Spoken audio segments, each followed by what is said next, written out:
The Assembly will hear an address by His Excellency Naftali Bennett, Prime Minister, Minister for Community Affairs and Minister for National Digital Affairs of the State of Israel. May I request protocol to escort His Excellency.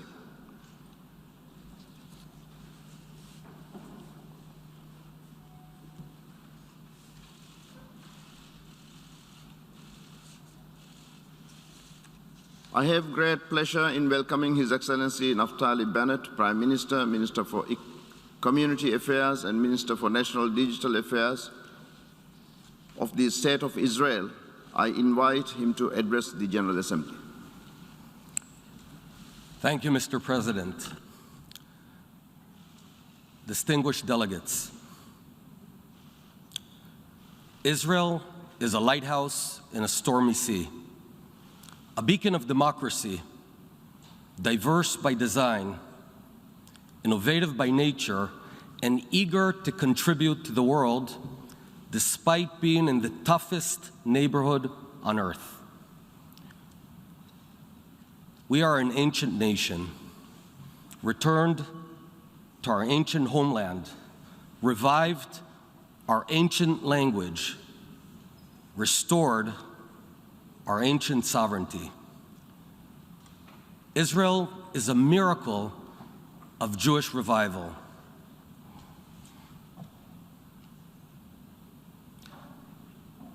Am Yisrael Chai, the nation of Israel is alive, and the state of Israel is its beating heart. My friends, for way too long, Israel was defined by wars with our neighbors. But this is not what Israel is about. This is not what the people of Israel are about.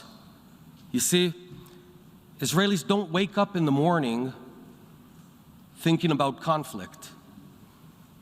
Israelis, like everyone else, want to lead a good life. We want to take care of our families and build a better world for our children. And that means that from time to time, we might need to leave our jobs, say goodbye to our families, and rush to the battlefield to defend our country. Just like my friends and I have had to do ourselves from time to time. They should not be judged for it. Israelis remember the dark horrors of our past, but remain determined to look ahead, to build a brighter future.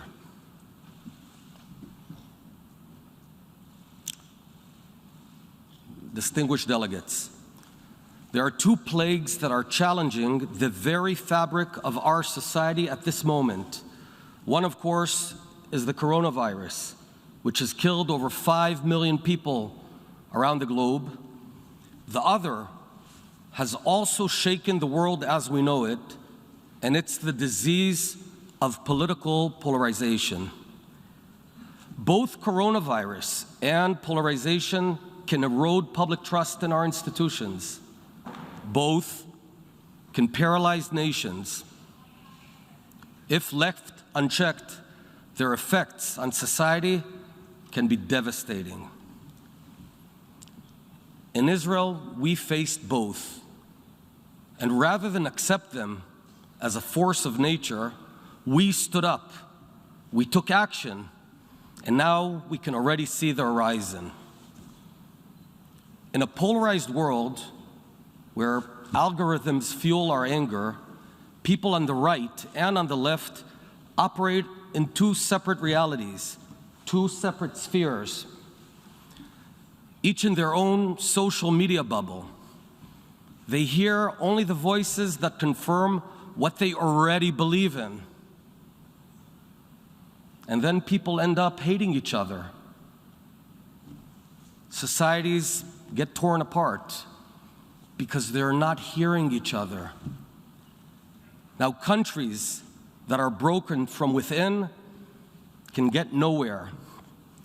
In Israel, after 4 elections in 2 years, with the 5th looming, the people yearned for an antidote. calm, stability, an honest attempt for political normalcy. You see, inertia is always the easiest choice. But there are moments in time where leaders have to take the wheel a moment before hitting the cliff, face the heat, but then drive the country to safety. And that's exactly what we did. About 100 days ago, my partners and I formed a new government in Israel, the most diverse government in Israel's history. What started as a political accident can now turn into a purpose, and that purpose is unity. You know, today we sit together around one table. We speak to each other with respect. We act with decency, and we carry a message. Things can be different. Even though we harbor very, very different political opinions, we're sitting together for the good of our nation. It's okay to disagree. It's okay, in fact, I'd say vital, that different people think differently. It's even okay to argue. You know, healthy debate is a basic tenet of the Jewish tradition. I can tell you that it's also one of the secrets to the success of the startup nation. Just enter one of the companies and you'll see that debate going on. Debate is the power of innovation. But what we've now proven in Israel is that even in the age of social media, we can debate without hate. The second great disease we're all facing is the coronavirus, sweeping the world. To overcome it, we're going to need to make new discoveries. We're going to need to gain new insights, achieve new breakthroughs. It all begins with the pursuit of knowledge. And the state of Israel is on the front lines of the search for this vital knowledge. We developed in Israel a model which fuses the wisdom of science with the power of policymaking. The Israeli model has three guiding principles. One, the country must stay open. We all paid a huge price, an economic price, a physical price, an emotional price. Just ask your kids for bringing life to a standstill in 2020. But my friends, to bring economies back to growth, children back to schools, and parents back to work, well, lockdowns, restrictions, quarantines aren't the way. You can't do it in the long term. Our model, rather than locking people down in passive sleep mode, the model recruits them to the effort. They can be part of the effort. I'll give you an example. We asked Israeli families to carry out home testing of their children, all the children. Did this a few weeks ago so we can keep schools open, and indeed, schools stayed open. Now I can tell you that we're going to distribute dozens of these self-tests to all Israeli parents. They can be part of the fight. The second rule, vaccinate early. Right from the start, Israelis were quick to vaccinate. See, we're in a race against a deadly virus, and we have to stay ahead of it. In July, we were the first to learn, to realize that the vaccines were waning, getting weaker. And that's what brought a surge in Delta cases in Israel. It was then when my government decided to administer a third dose of vaccine, the booster, to the Israeli public. It was a tough decision, given that at the time the FDA hadn't yet even approved it. But we faced a choice to either drag Israel into yet another set of lockdowns, further harm our economy and society, or double down on vaccines. We chose the latter. Israel pioneered the booster shot. Now, 2 months in, I can report that it works. With a third dose, you're 7 times more protected than with 2 doses 8 months in, and 40 times more protected than without any vaccine. The booster works. As a result, Israel is on course to escape the 4th wave without a lockdown, without further harm to our economy. Israel's economy is growing. Unemployment is going down. I'm glad our actions have inspired other countries to follow with the booster. The third rule, adapt and move quickly. So we formed a national task force that meets every day. I lead it. This task force is intended to bypass slow governmental bureaucracy, make quick decisions, and act on them right away. Trial and error is key. Every day is a new day, with new data and new decisions. When something works, we keep it. When something doesn't, we ditch it and move on. My friends, running a country during a pandemic is not only about health.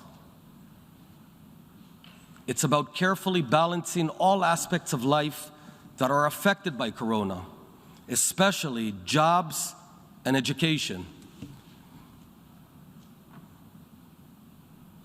While doctors are an important input, they cannot be the ones running the national initiative. The only person that has a good vantage point of all considerations is the national leader of any given country.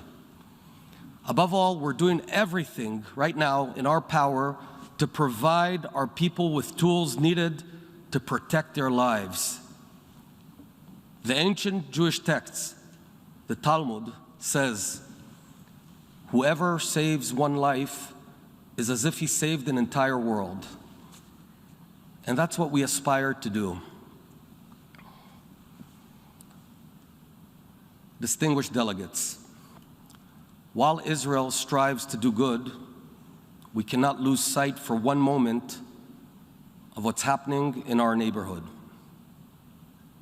Israel is quite literally surrounded by Hezbollah, Shia militias, Islamic Jihad, and Hamas on our borders. These terror groups seek to dominate the Middle East and spread radical Islam across the world. What do they all have in common?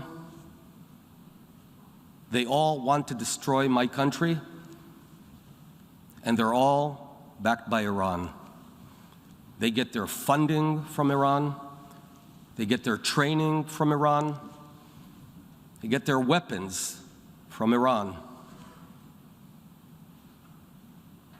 Iran's great goal is crystal clear to anybody who cares to open their eyes. Iran seeks to dominate the region and seeks to do so under a nuclear umbrella.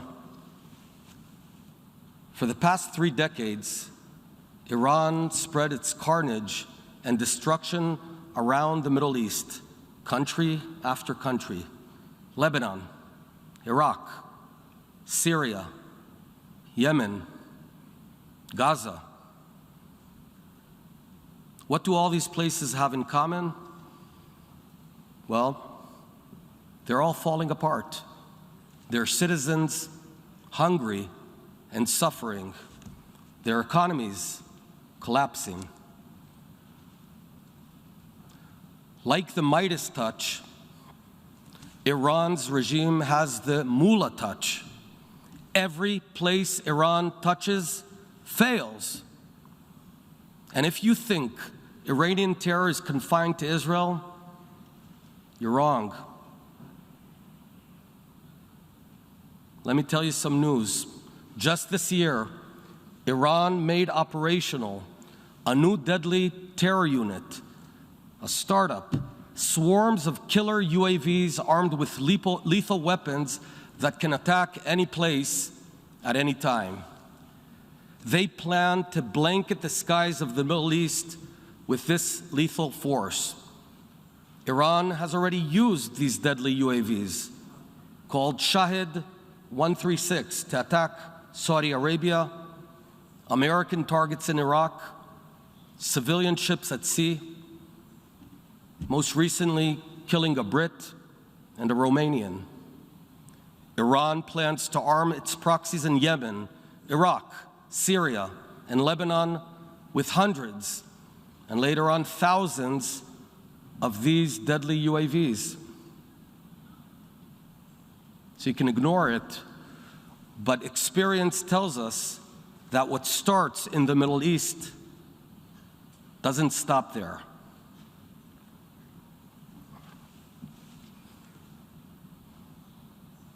Distinguished delegates, in 1988, Iran set up a death commission that ordered the mass murder of 5,000 political activists. They were hanged from cranes. The death commission was made up of 4 people. Ibrahim Raisi, Iran's new president, was one of them.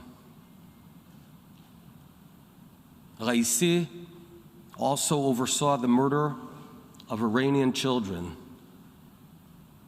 His nickname is the Butcher of Tehran because that's exactly what he did. He butchered his own people.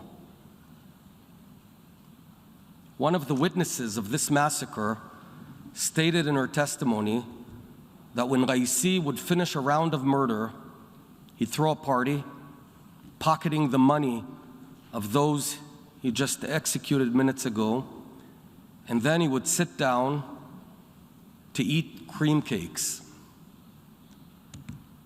He celebrated the murder of his own people by devouring cream cakes. And now this very Raisi is Iran's new president. This is who we're dealing with. Over the past few years, Iran has made a major leap forward in its nuclear R&D, its production capacity, its enrichment. Iran's nuclear weapon program is at a critical point. All red lines have been crossed, inspections ignored, all wishful thinking proven false. Iran is currently violating the IAEA's safeguard agreements, and it's getting away with it. They harass inspectors and sabotage their investigations, and they're getting away with it. They enrich uranium to the level of 60%, which is only one step short of weapons-grade material, and they're getting away with it.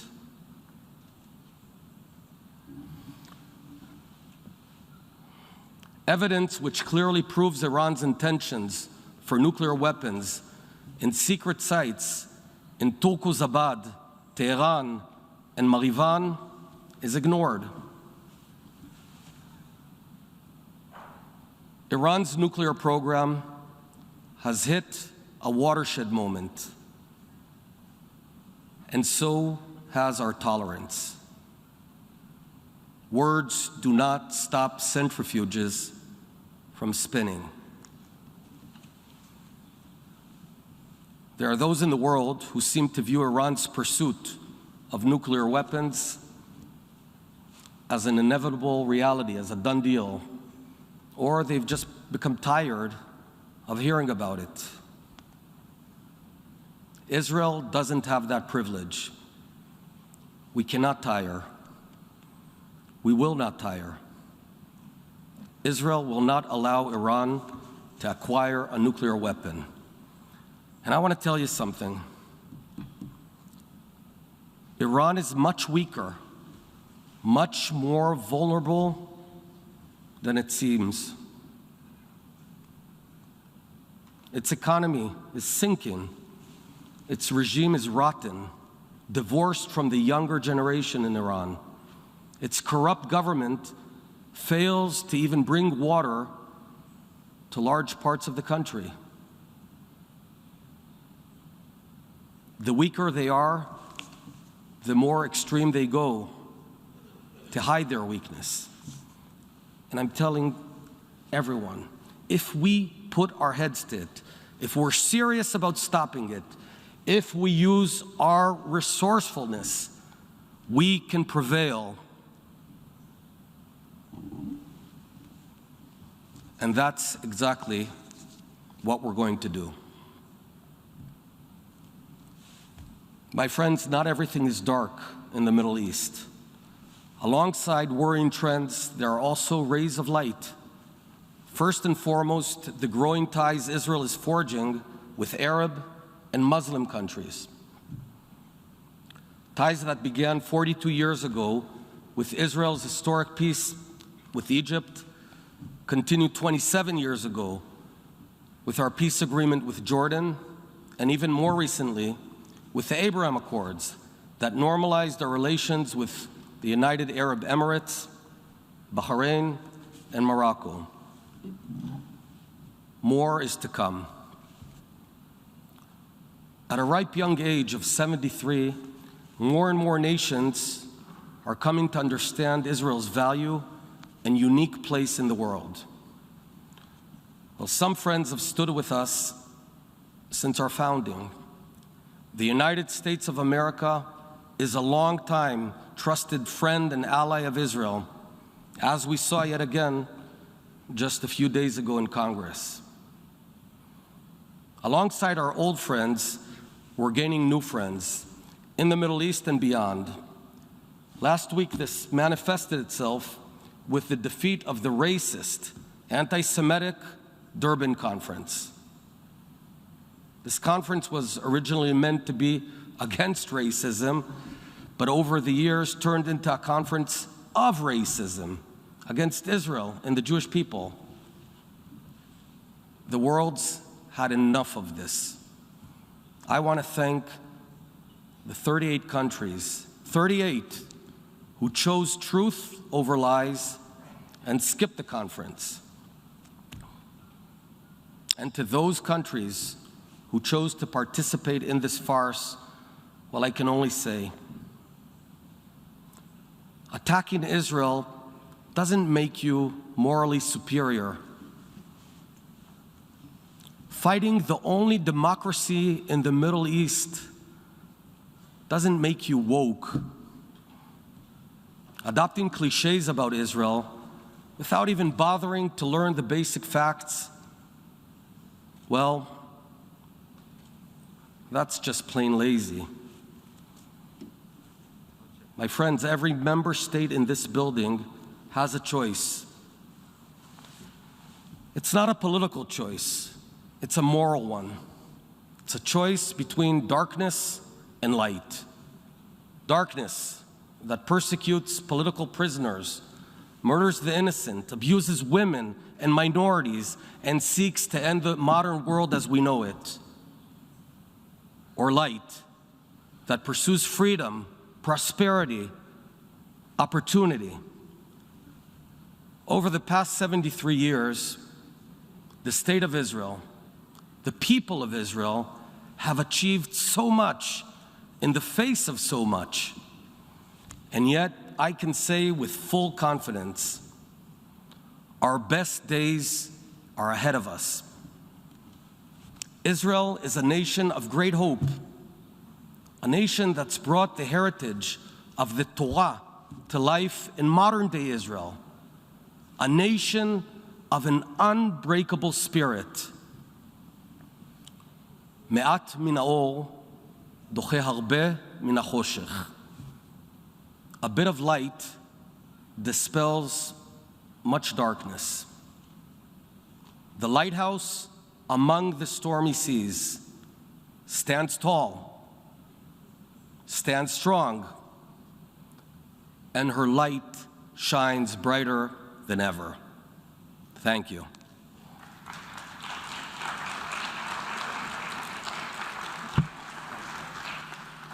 On behalf of the General Assembly, I wish to thank the Prime Minister, Minister for Community Affairs, and Minister for National Judicial Affairs of the State of Israel for the statement just made, and I request protocol to escort His Excellency.